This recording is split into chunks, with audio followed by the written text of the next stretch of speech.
Pour la fédération Tego, là, je voudrais juste rappeler en quelques mots d'où nous venons. C'est une initiative qui a été portée par l'AGPM et le GMPA, voici déjà par pratiquement 5-6 ans, qui partait de l'idée que ça serait intéressant d'arriver à faire travailler ensemble les acteurs de la protection sociale du milieu défense-sécurité pour échanger, essayer de bâtir des synergies et essayer de trouver des solutions en commun.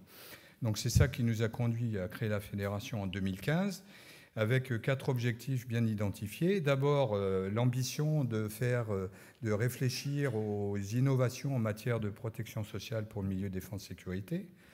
Un deuxième axe très important et concret, c'est de développer ensemble des actions d'entraide et les améliorer, mettre en synergie ce qui existe déjà.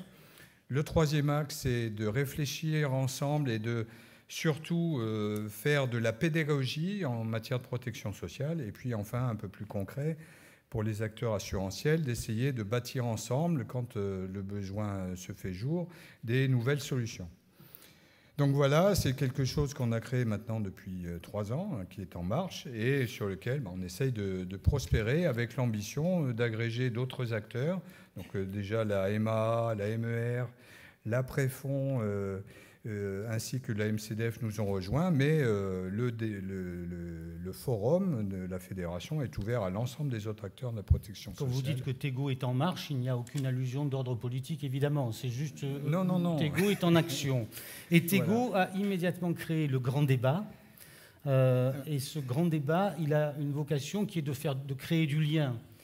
Voilà, c'est ça. Alors le grand débat, il s'inscrit directement dans un des 3 axes que je viens de citer, celui d'arriver à échanger sur des problématiques d'actualité de la protection sociale. C'est ça l'objectif du grand débat, pour faire progresser la connaissance mutuelle et faire travailler tout le monde ensemble.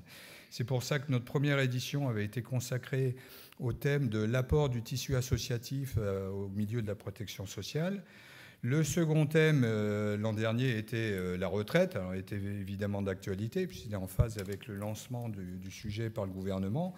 D'ailleurs, il ne fait pas de doute que, assez probablement, dans les années qui viennent, il y aura un nouveau grand débat sur ce sujet, parce qu'il est loin des éléments tout. complémentaires.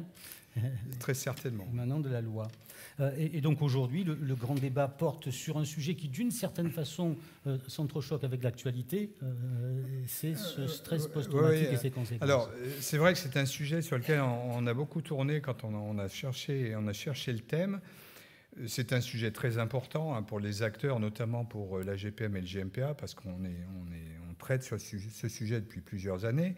Mais jusqu'à présent, on ne l'avait traité que sous l'angle du militaire ou du policier ou du pompier qui est victime. Et il nous est apparu intéressant de prendre une autre approche, donc de voir, comme vous l'avez dit en introduction, les effets du SPT sur la famille.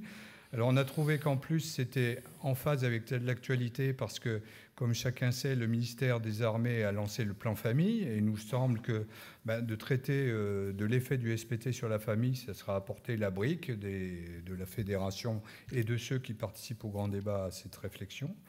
Et puis, en ce mois de novembre 2018, le mois du centenaire, c'était quand même intéressant de mettre ça en perspective de la Première Guerre mondiale, parce que s'il y a bien un conflit sur lequel les militaires ont été victimes de SPT, c'est bien celui-ci, comme chacun a pu le voir dans toutes les images qu'on a vues défiler à la télévision depuis plusieurs mois.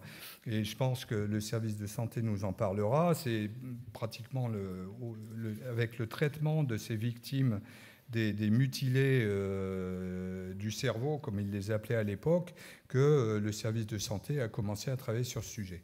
Toujours est-il que dans tous les reportages qu'on a pu voir ces derniers jours, on n'a jamais entendu parler des familles. Et on se dit qu'il y a un vrai sujet, que forcément à cette époque, on ne parlait pas de ces choses-là,